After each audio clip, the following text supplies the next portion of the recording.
de graça, o Senhor é convosco.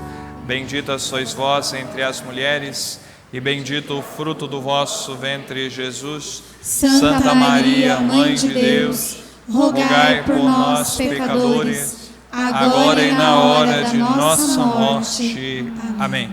Ó Maria concebida sem pecado, Rogai por nós que recorremos a vós. pelas palavras do Santo Evangelho, sejam perdoados os nossos pecados. Amém. Amém. Podem sentar. Eu continuo sem ouvir a minha voz. Acho que eu estou meio surdo hoje. Talvez seja meu ouvido dessa vez, que não esteja bom. Vamos cantar mais uma vez o refrão do tema do nosso cerco de Jericó? Vamos lá. Dá o tom para nós. Vamos cantar prestando atenção no que nós estamos cantando e com convicção naquilo que nós estamos cantando, né? A esperança não decepciona, a fé não engana, porque o amor de Deus foi derramado. A esperança não decepciona, a fé não engana, porque o amor de Deus foi derramado. Segura aí com o teclado. Meus irmãos e minhas irmãs, enquanto nós cantávamos essa canção, isso vai nos ajudar a entrar no Evangelho e pegar um princípio para a nossa vida em família, na primeira leitura. Mas enquanto nós cantávamos essa canção no início da Santa Missa, deixa o refrão no monitor, por favor, que ainda não decorei, mas eu vou decorar até o cerco, eu vou estar cantando na ponta da língua. Isso, deixa aí, não tira não. Tá? A esperança não decepciona, a fé não engana, porque o amor de Deus, a caridade que só Deus dá, foi derramado nos nossos corações. Quando? Quando que nós recebemos a fé, a esperança e a caridade? Quando que nós recebemos? Que dia que nós recebemos a fé, a esperança e a caridade? Que Deus deu para nós.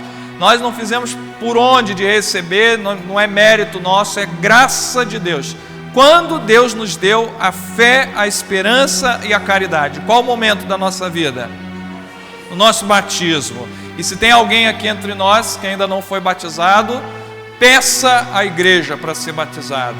Se você conhece alguém que não foi batizado, essa pessoa é até muito boa, mas ela não foi batizada, ela não foi apresentada a Jesus, traga essa pessoa à pia batismal, porque falta para ela a fé, a esperança e a caridade, que nós recebemos no dia do nosso batismo. Eu já vi diversos testemunhos, inclusive de pessoas intelectuais, cientistas, pessoas que diziam, eu sou ateu, ou eu não tenho religião, ou até mesmo pessoas que eram verdadeiras devotas nas suas religiões, nas suas filosofias, que num determinado momento fizeram uma mudança no rumo de suas vidas, uma mudança de mentalidade. Isso quer dizer conversão, né? E disse, olha, do jeito que estava indo, não dá. Esperava uma coisa e não chegou essa coisa.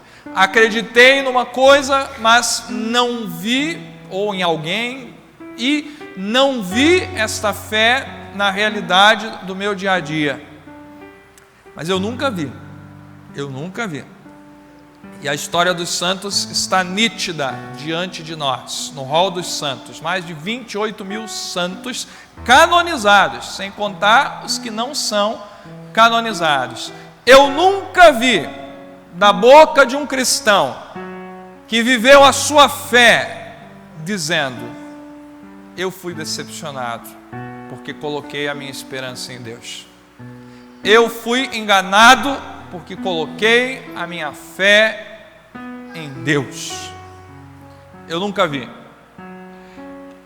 Você pode até ver um ou outro exemplo de uma pessoa que depois dessa ou daquela experiência religiosa, ela ficou meio desiludida. Mas se olhar bem para a situação, a causa não é Deus, a causa é o modo errado como a fé, como a religião foi vivida. A pessoa que num determinado momento de sua vida, por exemplo, passou por uma dificuldade, e é geralmente nessa hora que o demônio envia muitas propostas, porque a oferta ela sempre vem de acordo com a procura, né? E a pessoa deposita lá uma alta soma de dinheiro, por exemplo, né? Confiou na pessoa, porque pensou que a vida dela ia mudar, que o problema ia ser resolvido. E de repente ela percebe que nada foi resolvido, tudo continuou do mesmo jeito. E nem ela mudou, e nem ela teve forças para lidar com aquela situação, para continuar carregando aquela cruz. Ela colocou a fé, a esperança no ser humano, e não colocou em Deus. Por isso que eu dizia para vocês, que nós recebemos a fé, a esperança e a caridade no nosso batismo, como dom de Deus. A fé, a esperança e a caridade vêm de Deus e é colocada nas nossas almas, é infundida nas nossas almas. Por isso nós não podemos, em hipótese alguma, adiar, demorar com o batismo das nossas crianças. O erro protestante que diz: tem que esperar ser adulto para escolher o que quer ser. Não! O batismo não é mérito, o batismo é graça de Deus. Por isso a igreja sempre disse, desde os tempos dos apóstolos, desde o tempo da Bíblia, onde famílias inteiras eram batizadas, e as famílias tinham crianças naquele tempo, sem dúvida nenhuma, que as crianças têm o direito do batismo, tão logo elas nascem, elas devem ser trazidas à pia batismal, porque a fé, a esperança e a caridade são puro dom de Deus. E nunca se ouviu falar, e nunca se ouvirá dizer de alguém que tenha posto a sua esperança em Deus e tenha sido decepcionado, de alguém que tenha colocado a sua fé em Deus e tenha se sentido enganado, de alguém que num determinado momento tenha se sentido vazio, desiludido por causa da caridade, por ter amado a Deus e por ter amado o seu próximo. E é lindo quando nós descobrimos essa dinâmica, esse movimento presente na nossa alma, porque os dons que nós recebemos no nosso batismo, eles precisam crescer dentro de nós, precisam se desenvolver dentro de nós. Sim, a fé, a esperança e a caridade precisam ser abrasadas dentro de nós. Nenhuma pessoa pode dizer: eu já tenho a fé, eu já cheguei nesse ponto. Não, Jesus mesmo nos ensinou, né, a dizer, a pedir, nos apóstolos, nos evangelhos: Senhor, eu creio, mas aumenta a minha fé, aumenta a minha esperança, aumenta a minha caridade. Pois bem, no evangelho de hoje, sem fé, esperança e caridade ninguém vive, né?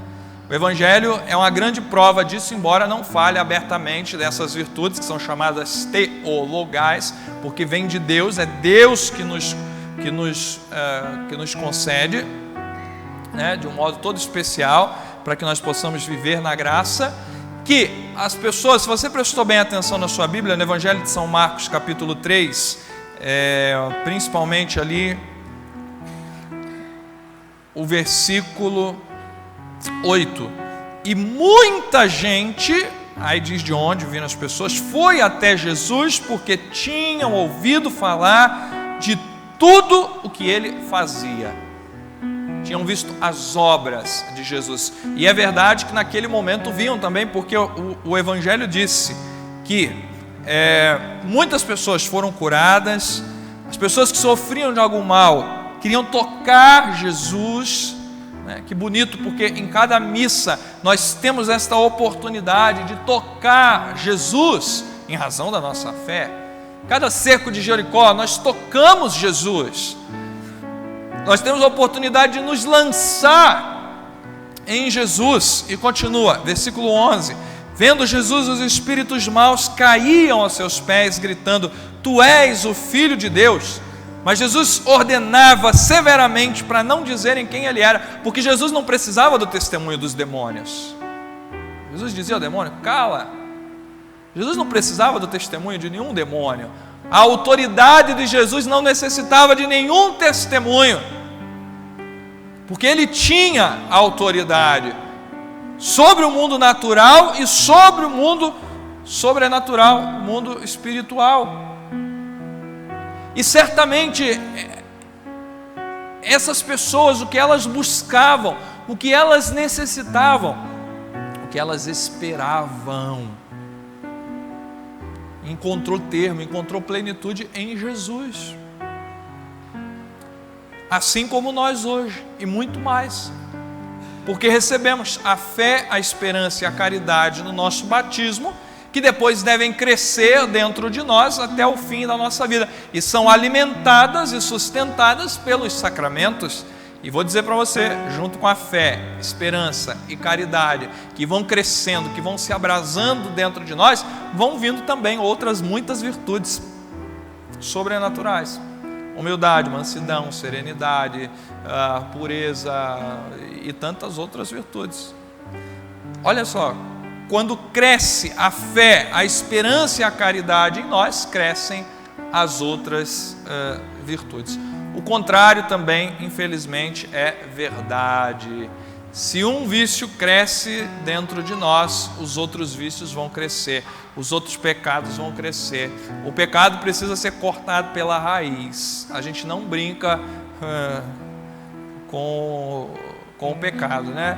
Seria a mesma coisa que, sei lá, alguém colocasse ou aparecesse dentro da sua casa uma serpente venenosa, a serpente mais venenosa do mundo, né? Apareceu o filhotinho lá. Ah, não, deixa aí, só é um filhotinho, não vai fazer nada não, deixa aqui dentro de casa, né? Depois que crescer também vai acostumar com a gente. Bom, ela é uma serpente, está na natureza dela picar. Quando chegar a hora ela vai picar e vai injetar o veneno e vai matar. O pecado também é assim, né? E eu tenho certeza que ninguém é louco de deixar uma serpente venenosa crescer dentro de casa, né? Com todo respeito pelos ecologistas, mas a primeira reação de uma pessoa que ainda tem a consciência no lugar, que ainda não tem o cérebro verde, é bater na cabeça da serpente, falar: ou você ou eu, então vai você, né? Mas de uma pessoa que não tem o cérebro verde ainda, né? Ainda tem o cérebro normal, humano, tá? Pois bem, e aí nós vamos ver um pouquinho, entender um pouco do contexto de Samuel. Pega lá na sua Bíblia comigo, profeta Samuel, nós lemos um trecho no capítulo 18, versículos 6 a 9, e depois 19, de 1 a 7. Nós vamos continuar lendo nas missas o livro de Samuel, que fala para nós da vocação de Davi, até ele assumir o trono como rei de Israel. Não se esqueça, se você está vindo na missa essa semana, no começo da semana, Davi foi ungido pelo profeta Samuel, porque Deus tinha tirado o seu dom de Saul, né? Eu não quero mais Saul como rei do meu povo, será Davi. Samuel vai até a casa de Jessé, escolhe entre os filhos e é o mais novo que Deus queria, Davi, que era pastor. E tão logo Davi começa a se destacar. Eu estou encurtando a história e chegamos à leitura de hoje. E partem para um combate com os filisteus. Na verdade foi a leitura de ontem. Davi vence Golias com 5 pedrinhas. Davi vence não em razão da espada, mas da sua confiança em Deus. Mas Davi foi até o campo de batalha enfrentar o inimigo. Então não faltou a ele coragem, não faltou a ele esta postura combativa, de combate, que aliás nós precisamos ter na nossa família, né? Qualquer ameaça que nós percebemos, principalmente em relação à salvação dos nossos, nós temos que partir para o combate e defender os nossos, né? Vocês vejam a sociedade de hoje como ela está totalmente esquizofrênica, né? Estamos tirando a mentalidade do combate. Já não sabe mais o que é combater, né? Esses dias eu estava andando na rua, não aqui, longe daqui, às vezes preciso resolver as coisas, né? E eu comecei a olhar os homens andando, tipo de homens, uma geração nova aí, né? Já explico para vocês. E eu comecei a pensar assim, falei, meu Deus, se algum doido desse daí resolvesse, como nos tempos passados, invadir o Brasil, qual o tipo de homem nós teríamos para defender as mulheres, as crianças e as famílias? Porque eu olhava moda unissex e o resto vocês já sabem. Né? E quanto a gente está sendo ensinado aí, né? Não, mas não faz isso, né? É assim, se você fala um pouquinho mais forte, você é intolerante, você é preconceituoso. Isso para quem é cristão, para quem é católico. Então, cala aí, sossega aí, fica quietinho. E vai gerando dentro de nós uma mentalidade pacifista, que a gente já não sabe nem mais combater pelo que é valor, pelo que merece ser defendido, pelo que precisa ser defendido.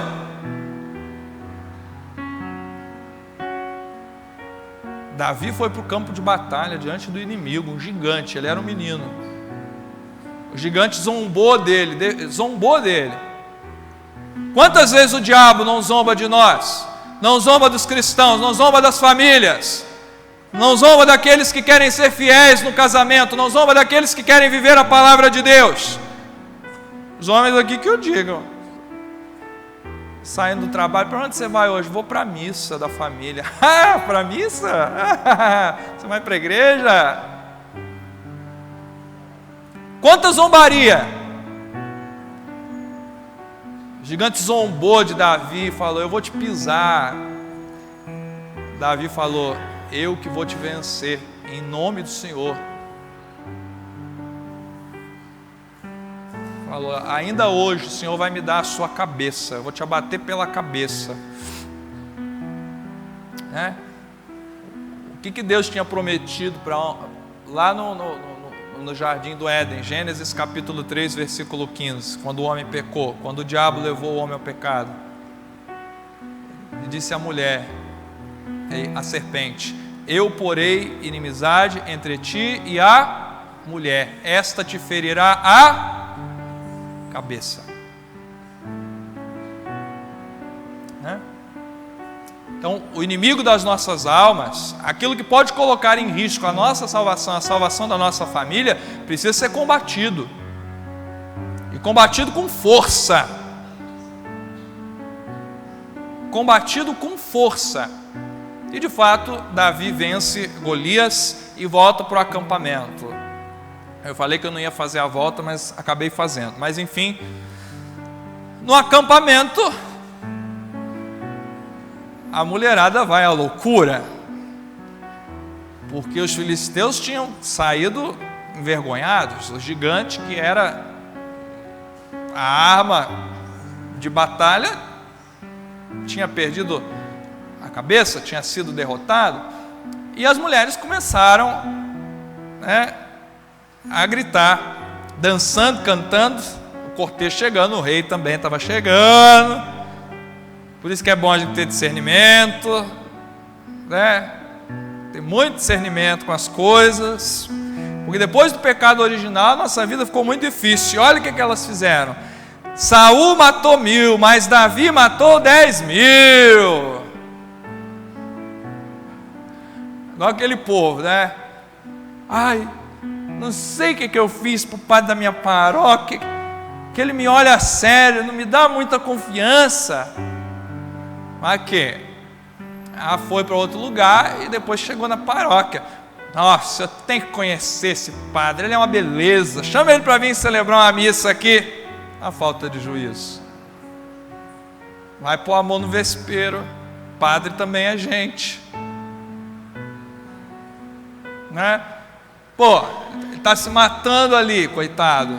Sol, sol, chuva, chuva, se sacrificando, visitando doente, fazendo um monte de coisa.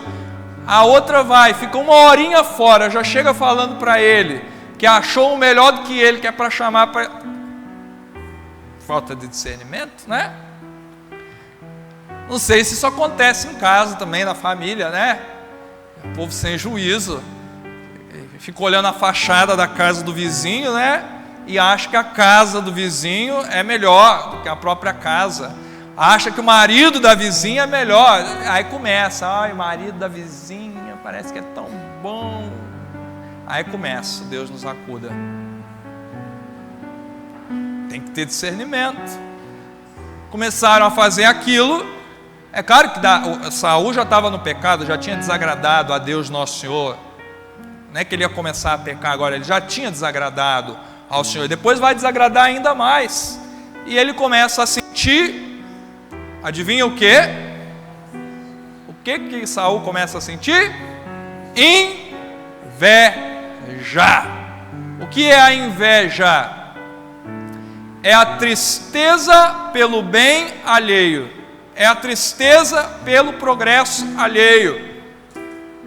Acontece um bem para o outro, seja ele qual for, ao invés de eu me alegrar, eu fico triste, porque na verdade eu queria.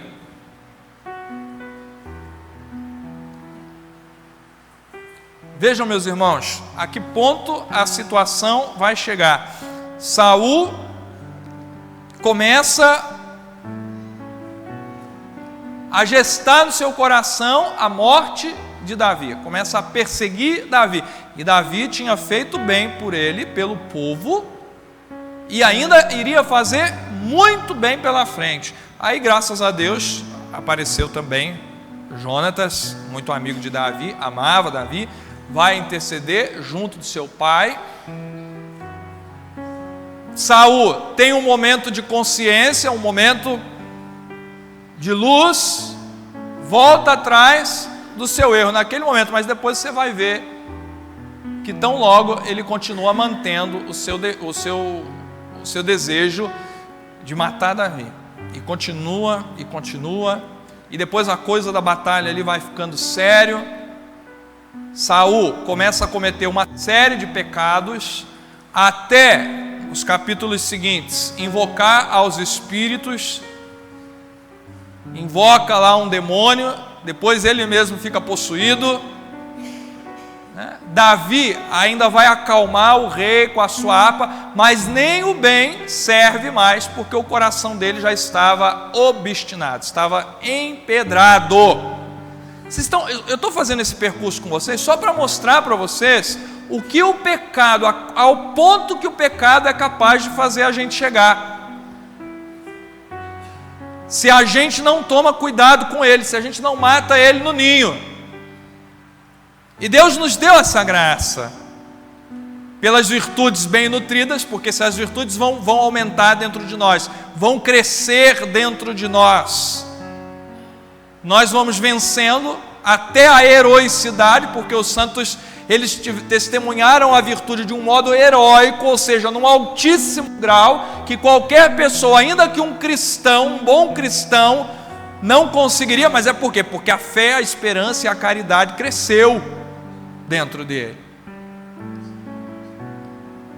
Vejam, esse caminho não é só para o Papa, para o padre, para a freira, esse caminho é para todos os batizados. Todos os batizados são chamados a entrar nele. E é lindo quando a gente consegue perceber essa vocação realizada dentro da família. Quantas famílias, quantas esposas foram santas, né? Aqui mesmo nós temos duas. Estudem a vida delas, Santa Mônica e Santa Rita de Cássia, que eu estou me lembrando aqui agora. Santa Teresinha também. Santa Teresinha foi virgem, morreu com 24 anos, mas os pais dela foram canonizados recentemente.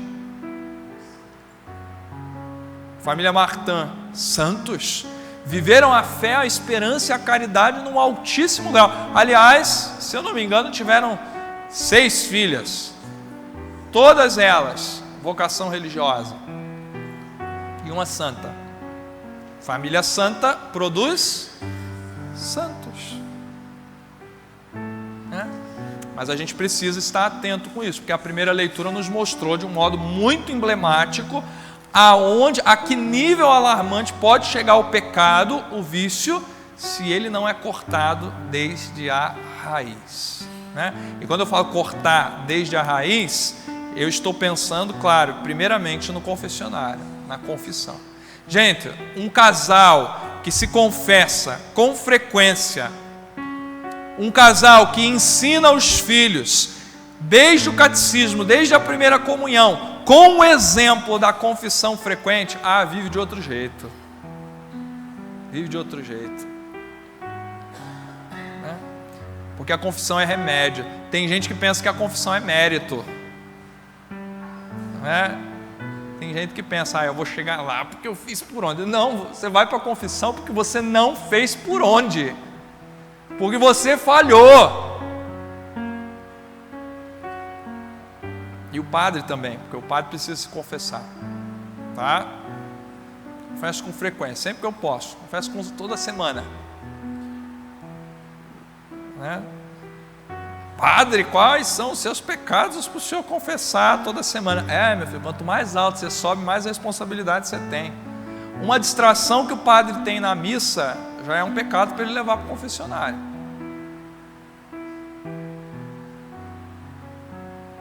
Não é tanto seu caso, você pode se recompor, mas é o caso do padre, porque ele tem que estar concentrado.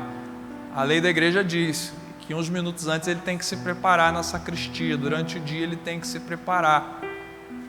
Tamanha responsabilidade. Agora vocês pensem a responsabilidade de um pai e de uma mãe. Também, que Deus entregou uma vida, Deus entregou uma alma. Não sei quantas almas Deus entregou para você que é pai, você que é mãe. São os filhos, para serem educados na fé, na religião. Pobre do padre, né? Quantas almas nós temos aqui na nossa paróquia que eu vou ter que dar conta disso para Deus um dia.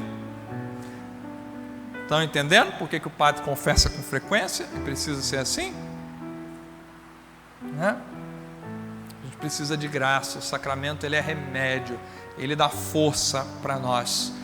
E que bonito, porque quando nós nos ajoelhamos no confessionário, nós nos ajoelhamos de um jeito, mas quando nós nos levantamos do outro.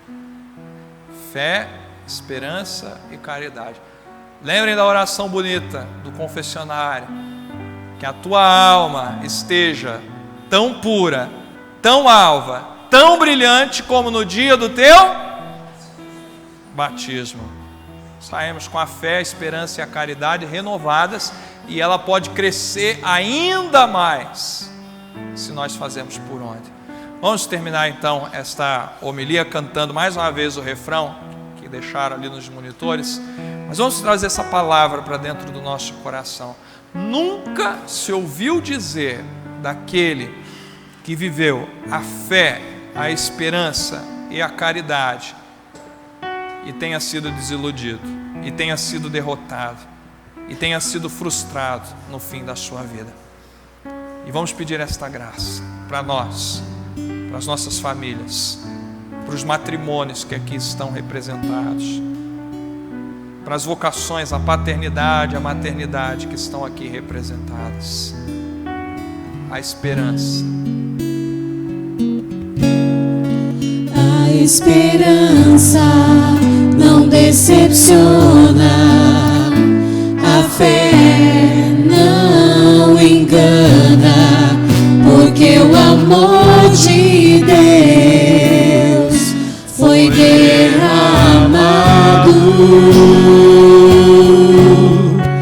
A esperança não decepciona, a fé não engana, porque o amor de Deus foi derramado.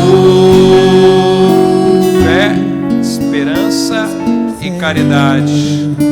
Esperança, caridade. Aumenta em nós, Senhor. Fé, esperança, caridade. para vencer o pecado, Senhor. Nós te pedimos. Fé, esperança, caridade. Para santificarmos as nossas famílias, nós te pedimos. Fé, esperança, caridade. Para santificar a nossa cidade, pedimos. Fé, esperança, caridade. Para sermos santos, pedimos. Fé, esperança, caridade. Ainda sentado, vamos responder